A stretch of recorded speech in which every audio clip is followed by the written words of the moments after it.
Tu ne penses pas, tu consommes.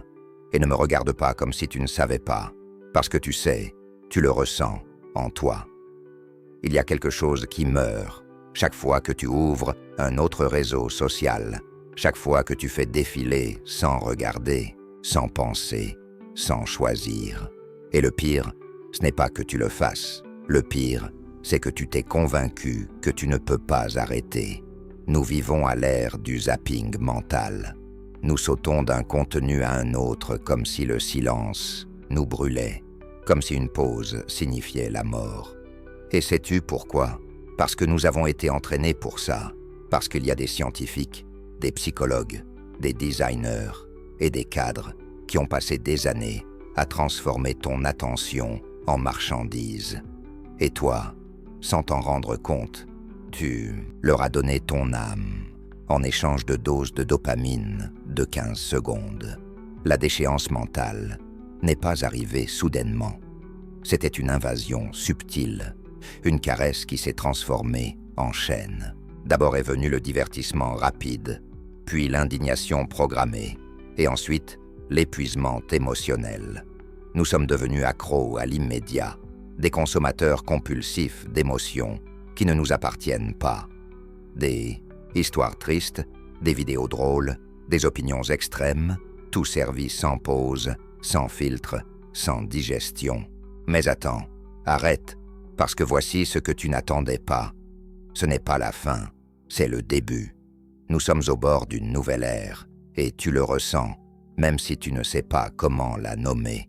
Cette fatigue mentale que tu traînes n'est pas un signe de faiblesse, c'est un cri de ta conscience. C'est ton esprit qui dit « Assez, tu ne veux plus de contenu, tu veux de la connexion, tu ne veux plus de bruit, tu veux du sens. » C'est le début de l'ère post-pourriture cérébrale. Une ère où nous ne cherchons pas des likes, mais la vérité, où nous ne courons pas après la viralité, mais la cohérence, où nous cessons d'être des spectateurs engourdis pour devenir des créateurs conscients. Et non, ce n'est pas une utopie, c'est une nécessité évolutive, car l'âme humaine n'est pas conçue pour consommer sans fin, sans se briser à l'intérieur, car l'esprit, quand il est entraîné dans le bruit, s'atrophie. Mais quand il trouve le silence, il s'épanouit. On nous a menti. Ils nous ont dit que plus d'informations équivalait à plus de sagesse, que être connecté était la même chose qu'être présent, que tout savoir nous rendrait meilleurs. Mais la vérité est celle-ci. Tout savoir te rend superficiel. Savoir un peu sur 1000 choses ne construit pas une identité. Cela ne fait qu'alimenter l'illusion que tu es éveillé, alors qu'en réalité, tu dors les yeux ouverts. T'es-tu déjà demandé pourquoi il est si difficile pour toi de te concentrer? Pourquoi tu ne peux pas lire un livre sans vérifier ton téléphone toutes les 10 minutes? Pourquoi tu as l'impression de ne pas pouvoir être seul avec tes pensées? Ce n'est pas une coïncidence, c'est une conséquence. Ton cerveau a été reprogrammé, tes circuits ont été redirigés. Chaque notification, chaque courte vidéo, chaque opinion polarisante a réécrit ce qui était autrefois ta capacité d'attention. Et ce n'est pas juste une question de technologie, c'est psychologique, c'est émotionnel.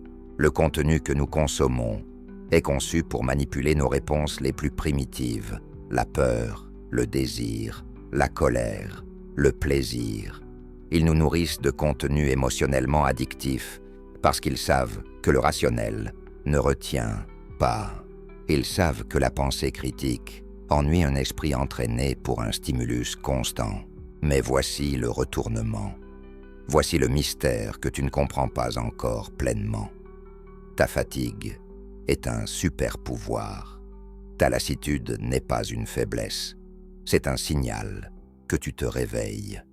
Tu commences à soupçonner que tout ce cirque de contenu n'a pas d'âme. Et tu commences à chercher ce qui compte vraiment. Et tu le sais, tu le ressens chaque fois que tu regardes une vidéo qui ne te crie pas dessus, qui ne te pousse pas, qui ne te manipule pas, et tu restes à la regarder jusqu'à la fin, parce que quelque chose en toi dit « c'est ça, c'est différent, c'est réel. Les plateformes changent, non pas parce qu'elles le veulent, mais parce qu'elles n'ont pas le choix. Les utilisateurs ne veulent plus de junk émotionnel. Ils ne veulent plus de reels avec la même musique, les mêmes danses, les mêmes drames. Ils veulent du sens, ils veulent de la profondeur, ils veulent du contenu qui ne les laisse pas vides, mais pleins. Pas d'information, mais de compréhension. Nous mutons. Nous cessons d'être des consommateurs pour devenir des chercheurs, chercheurs de vérité, de silence, de beauté, de cohérence. Et oui, la transition sera douloureuse, car l'âme accro au bruit souffre en silence, car penser à nouveau fait mal, car le premier contact avec la profondeur est comme la première gorgée d'un vin, non conçu pour plaire à tous, mais pour transformer ceux qui savent attendre. Mais cette douleur est nécessaire, car elle fait partie du détachement, car ce n'est que lorsque nous cessons de désirer ce qui nous détruit que nous pouvons commencer à construire ce qui nous guérit. L'ère post-pourriture cérébrale n'est pas un mouvement, c'est une évolution inévitable. C'est l'âme humaine qui dit « Assez de bruit, je veux la vérité ». Et tu as un choix. Tu peux continuer dans le cycle. Tu peux continuer à traîner ton esprit dans la boue de l'hyperstimulation. Tu peux continuer à croire que chaque notification compte, que chaque opinion extérieure a de la valeur, que chaque minute doit être remplie de quelque chose. Ou tu peux t'arrêter, respirer, choisir, filtrer. Tu peux commencer à construire une relation différente avec le numérique. Tu peux devenir un créateur, même si tu n'enregistres rien, créateur de ton temps, de ton silence, de tes pensées. Tu peux redessiner ta consommation. Tu peux revenir à lire lentement, à regarder longtemps, à écouter profondément. Et voici le message que personne ne veut te dire, parce que ça ne vend pas. Le contenu qui en vaut la peine n'est pas toujours divertissant, pas toujours facile, pas toujours immédiat. Mais il transforme, il change, il restaure, il éclaire. Tu n'es pas brisé, ton cerveau n'est pas endommagé, il est juste surstimulé. Et ce dont tu as besoin, ce n'est pas plus de contenu, c'est moins, meilleur, plus lent, plus profond. Regarde autour de toi, regarde les visages vides dans le métro, regarde les yeux qui ne regardent pas, qui clignent juste devant un écran, regarde les conversations interrompues par des vibrations fantômes, regarde les enfants qui ne jouent plus, qui glissent juste. Regarde, et dis-moi si c'est le progrès ou l'anesthésie. La déchéance mentale n'est pas invisible, elle est partout, mais le désir de ressentir à nouveau, de penser, de créer, l'est aussi. Et si tu es arrivé jusqu'ici, c'est parce que toi aussi, tu te réveilles. Tu n'es pas seul. De plus en plus d'entre nous veulent briser le cycle. Nous cherchons quelque chose de plus. Nous croyons que l'avenir n'est pas dans la vitesse, mais dans la profondeur. Nous pensons que le vrai luxe n'est pas la connectivité, mais la clarté. Souviens-toi de ceci. L'algorithme ne pense pas pour toi. L'algorithme ne sait pas qui tu es. L'algorithme répète juste ce que tu consommes. Si tu changes ce que tu regardes, tu changes qui tu es. Si tu changes le stimulus, tu changes ta structure. Si tu changes ton régime mental, tu changes ta vie. Tu n'es pas une victime. Tu es responsable, pas du système, mais de ta réponse à celui-ci. C'est le début de quelque chose de nouveau. N'attends pas qu'on te le serve. Ça ne viendra pas viral. Ça viendra sous forme de silence, de pause, d'inconfort. Et si tu peux le supporter, si tu peux rester là, de l'autre côté, tu trouveras quelque chose que tu as perdu il y a longtemps. Ton attention, et avec elle, ton pouvoir. Bienvenue dans l'ère post-pourriture cérébrale. Tu ne penses pas, tu consommes, et ne me regarde pas comme si tu ne savais pas, parce que tu sais, tu le ressens en toi. Il y a quelque chose qui meurt chaque fois que tu ouvres un autre réseau social, chaque fois que tu fais défiler sans regarder, sans penser, sans choisir. Et le pire, ce n'est pas que tu le fasses.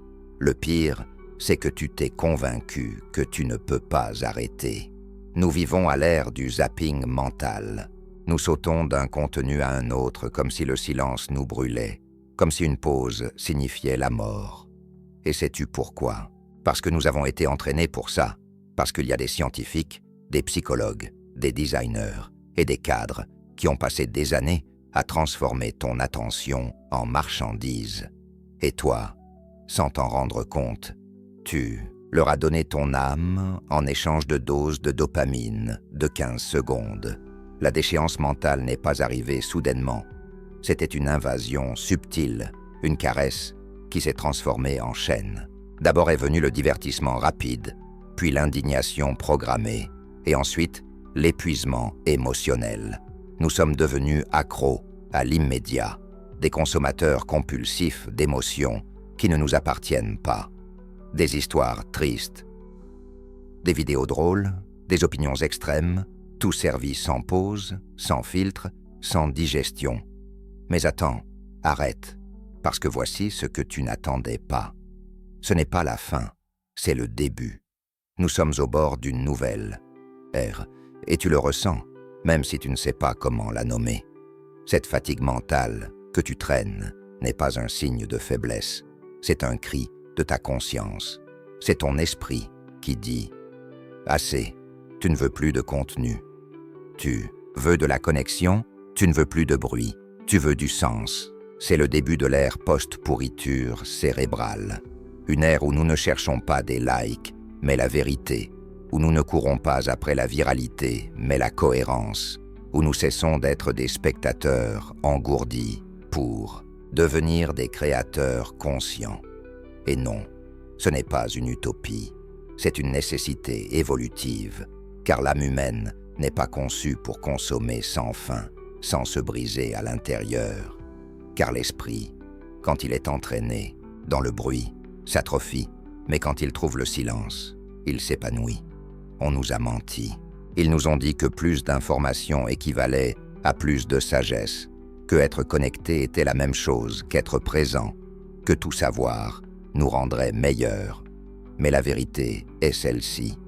Tout savoir te rend superficiel. Savoir un peu sur 1000 choses ne construit pas une identité. Cela ne fait qu'alimenter l'illusion que tu es éveillé, alors qu'en réalité, tu dors les yeux ouverts.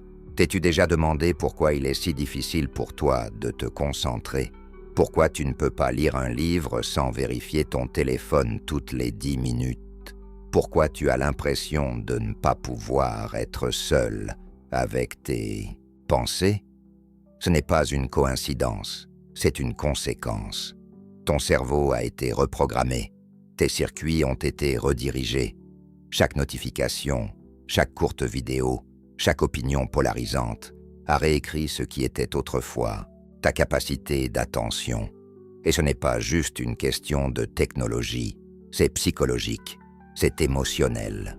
Le contenu que nous consommons est conçu pour manipuler nos réponses les plus primitives. La peur, le désir, la colère, le plaisir. Ils nous nourrissent de contenus émotionnellement addictifs parce qu'ils savent que le rationnel ne retient pas. Ils savent que la pensée critique ennuie un esprit entraîné pour un stimulus constant. Mais voici le retournement. Voici le mystère que tu ne comprends pas encore pleinement. Ta fatigue est un super pouvoir. Ta lassitude n'est pas une faiblesse. C'est un signal que tu te réveilles. Tu commences à soupçonner que tout ce cirque de contenu n'a pas d'âme. Et tu commences à chercher ce qui compte vraiment. Et tu le sais, tu le ressens, chaque fois que tu regardes une vidéo qui ne te crie pas dessus, qui ne te pousse pas, qui ne te manipule pas, et tu restes à la regarder jusqu'à la fin, parce que quelque chose en toi dit « c'est ça, c'est différent, c'est réel ». Les plateformes changent, non pas parce qu'elles le veulent, mais parce qu'elles n'ont pas le choix. Les utilisateurs ne veulent plus ne veulent plus de junk émotionnel. Ils ne veulent plus de Reels avec la même musique. les mêmes danses, les mêmes drames. Ils veulent du sens, ils veulent de la profondeur, ils veulent du contenu qui ne les laisse pas vides, mais pleins. Pas d'information, mais de compréhension. Nous mutons. Nous cessons d'être des consommateurs pour devenir des chercheurs, chercheurs de vérité, de silence, de beauté, de cohérence. Et oui, la transition sera douloureuse, car la macro au bruit souffre en silence, car penser, à nouveau fait mal, car le premier contact avec la profondeur est comme la première gorgée d'un vin non conçu pour plaire à tous, mais pour transformer ceux qui savent attendre. Mais cette douleur est nécessaire, car elle fait partie du détachement, car ce n'est que lorsque nous cessons de désirer ce qui nous détruit que nous pouvons commencer à construire ce qui nous guérit. L'ère post-pourriture cérébrale n'est pas un mouvement, c'est une évolution inévitable. C'est l'âme humaine qui dit « Assez de bruit, je veux la vérité » et tu as un choix. Tu peux continuer dans le cycle. Tu peux continuer à traîner ton esprit dans la boue de l'hyperstimulation. Tu peux continuer à croire que chaque notification compte, que chaque opinion extérieure a de la valeur, que chaque minute doit être remplie de quelque chose, où tu peux t'arrêter, respirer, choisir, filtrer. Tu peux commencer à construire une relation différente avec le numérique. Tu peux devenir un créateur, même si tu n'enregistres rien, créateur de ton temps, de ton silence, de tes pensées. Tu peux redessiner ta consommation. Tu peux revenir à lire lentement, à regarder longtemps, à écouter profondément. Et voici le message que personne ne veut te dire, parce que ça ne vend pas. Le contenu qui en vaut la peine n'est pas toujours divertissant, pas toujours facile, pas toujours immédiat. Mais il transforme, il change, il restaure, il éclaire. Tu n'es pas brisé, ton cerveau n'est pas endommagé, il est juste surstimulé. Et ce dont tu as besoin, ce n'est pas plus de contenu, c'est moins, meilleur, plus lent, plus profond. Regarde autour de toi, regarde les visages vides dans le métro, regarde les yeux qui ne regardent pas, qui clignent juste devant un écran. Regarde les conversations interrompues par des vibrations fantômes. Regarde les enfants qui ne jouent plus, qui glissent juste. Regarde et dis-moi si c'est le progrès ou l'anesthésie. La déchéance mentale n'est pas invisible.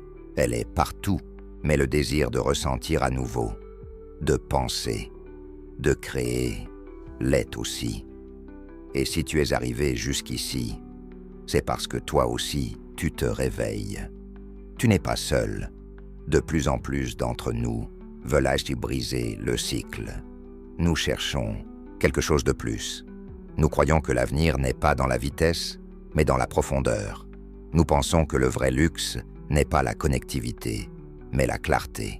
Souviens-toi de ceci. L'algorithme ne pense pas pour toi. L'algorithme ne sait pas qui tu es. L'algorithme répète juste ce que tu consommes. Si tu changes ce que tu regardes, tu changes qui tu es. Si tu changes le stimulus, tu changes ta structure. Si tu changes ton régime mental, tu changes ta vie. Tu n'es pas une victime, tu es responsable, pas du système, mais de ta réponse à celui-ci. C'est le début de quelque chose de nouveau. N'attends pas qu'on te le serve. Ça ne viendra pas viral. Ça viendra sous forme de silence, de pause, d'inconfort.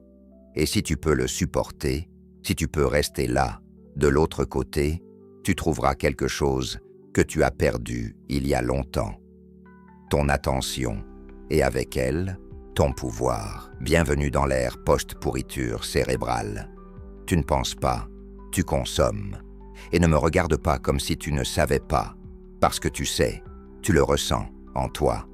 Il y a quelque chose qui meurt chaque fois que tu ouvres un autre réseau social, chaque fois que tu fais défiler sans regarder, sans penser, sans choisir. Et le pire, ce n'est pas que tu le fasses. Le pire, c'est que tu t'es convaincu que tu ne peux pas arrêter. Nous vivons à l'ère du zapping mental. Nous sautons d'un contenu à un autre comme si le silence nous brûlait, comme si une pause signifiait la mort. Et sais-tu pourquoi? Parce que nous avons été entraînés pour ça. Parce qu'il y a des scientifiques, des psychologues, des designers et des cadres qui ont passé des années à transformer ton attention en marchandise. Et toi, sans t'en rendre compte, tu leur as donné ton âme en échange de doses de dopamine de 15 secondes. La déchéance mentale n'est pas arrivée soudainement. C'était une invasion subtile, une caresse qui s'est transformée en chaîne. D'abord est venu le divertissement rapide, puis l'indignation programmée, et ensuite l'épuisement émotionnel. Nous sommes devenus accros à l'immédiat, des consommateurs compulsifs d'émotions qui ne nous appartiennent pas. Des histoires tristes, des vidéos drôles, des opinions extrêmes, tout servi sans pause, sans filtre, sans digestion. Mais attends, arrête, parce que voici ce que tu n'attendais pas. Ce n'est pas la fin, c'est le début. Nous sommes au bord d'une nouvelle ère, et tu le ressens, même si tu ne sais pas comment la nommer. Cette fatigue mentale que tu traînes n'est pas un signe de faiblesse. C'est un cri de ta conscience.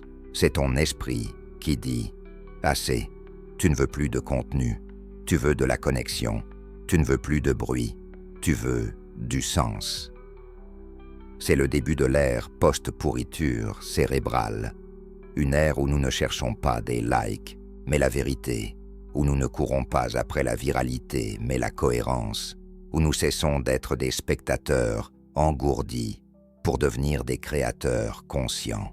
Et non, ce n'est pas une utopie, c'est une nécessité évolutive, car l'âme humaine n'est pas conçue pour consommer sans fin, sans se briser à l'intérieur, car l'esprit, quand il est entraîné dans le bruit, s'atrophie, mais quand il trouve le silence, il s'épanouit.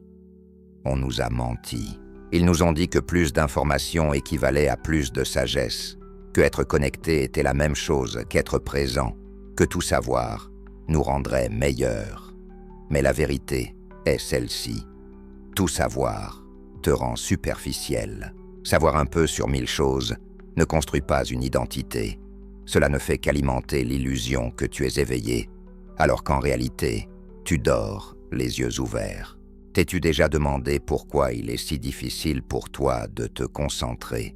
Pourquoi tu ne peux pas lire un livre sans vérifier ton téléphone toutes les 10 minutes?